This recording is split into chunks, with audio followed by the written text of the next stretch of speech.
안녕하십니까 피터팬 여러분, 통찰성형 성형외과 전문의 김찬우입니다. 반갑습니다. 오늘 주제는 사각턱 성형입니다. 사각턱 성형 중에 수술하고 나서 개턱이 될까 두렵다, 이런 얘기를 임상 환자분들 보면 얘기들을 하십니다. 그게 아무래도 과거의 수술 방법에서 턱 전체를 각을 지질 않고 둥그렇게 이제 깎으면서, 아니면 이렇게 귀 뒤에서 앞으로 깎으면서 턱 각이 아예 자체가 사라져 버리면 마치 인터넷에 떠도는 개턱처럼 그렇게 될 수가 있습니다. 그러면 이런 것들은 왜 생기고 우리가 어떻게 예방하는지에 대해서 설명을 드리고자 합니다. 먼저 여기 두개골 모형을 준비를 했고, 실제 수술에 쓰이는 두 개의 톱날을 준비를 했습니다. 이건 뭐 수술하시는 선생님들은 이해를 하시지만 수술을 모르시는 분들은 이해가 좀 어려울 수도 있습니다. 우리가 시야를 좀 넓히기 위해서 이 두 개거를 위에 거는 빼고 밑에 거만 가지고 턱만 가지고 말씀드리겠습니다.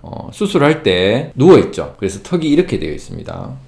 이 기구는 에어로 이용해서 하는 건데 이게 왔다 갔다 움직입니다. 이렇게 움직이는 거죠. 왔다 갔다. 그렇게 하면서 여기를 끄는 거죠. 지금은 다른 병원에서 쓰는지 모르지만 상당히 많이 써왔던 것으로 알고 있습니다. 그렇게 해서 여기에서 이렇게 앞쪽에서부터 이제 뒤쪽으로 깎는 거죠. 그래서 여기 90도 톱날인데 90도 톱날을 이렇게 갖다 대서 이렇게 자동으로 움직이는 거거든요. 그래서 이게 끊깁니다. 점점 끊겨서 이렇게 타고 올라가는 겁니다. 그래서 이렇게 앞쪽에서 점점점 분리를 해서 위로 올라가게 됩니다. 근데 이 시야가 워낙 여기가 좁기 때문에 이렇게 가서 이렇게 자르더라도 이 부분만 자르게 되고, 결국은 여기서부터 여기까지가 각이 전체가 없어지다 보면 마치 개턱처럼 보일 수가 있는 거죠. 그리고 이 기구를 쓰게 되면 잘못하면 이렇게 가다가 이렇게 가서 잘못하면은 턱 관절을 다치게 할 수도 있습니다. 그래서 이 기구 자체가 수술할 때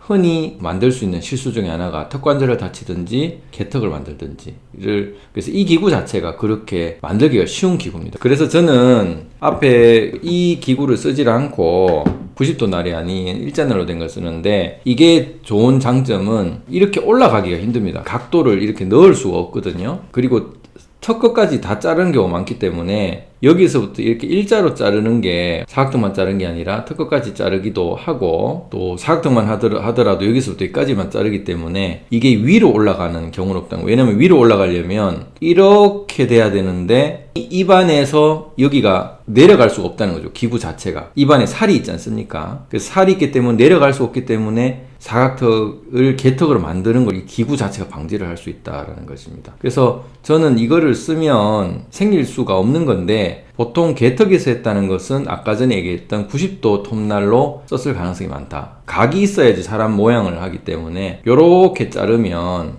또 하나의 각이 또 위에 생기죠. 그러면 개턱처럼 생기지 않는다. 그리고 이거는 이렇게 치솟을 수가 없기 때문에 턱관절을 다칠 위험이 없다는 것입니다. 그래서 이것이 자르기도 좋고 각의 높이도 조정하기 좋습니다. 그리고 여기 신경이 있으면 이 신경을 미리 바깥에서 그려서 요 밑으로 자르게 되면 이 하치조 신경이라고 하거든요. 하치조 신경을 다치지 않으면 좀 더 감각에 대한 부분을 좀 세이브를 할 수 있는 방법도 있기 때문에 여러 가지로 이 기구 자체가 수술에 도움을 줄 수 있다라는 것입니다. 그리고 설사 이거를 이렇게 잘랐더라도 90도 톱날로 잘랐더라도 여기서 정면에서 보면 이 폭이 두껍죠? 이 폭을 두껍게 하려면은 이 폭을 줄여야 됩니다. 그러면 결국은 이 90도 톱날이 아닌 또 이 일자 톱날을 이용해서 여기를 잘라서 이렇게 잘라서 이만큼 해서 이 부분을 제거를 하는 거죠. 이것을 피질 절골술 또는 피질 절제술이라고 합니다. 결국 이 날로 하악각도 자르고 피질도 잘라서 해야 되기 때문에 결국 하나로 다 쓸 수가 있다라는 거죠.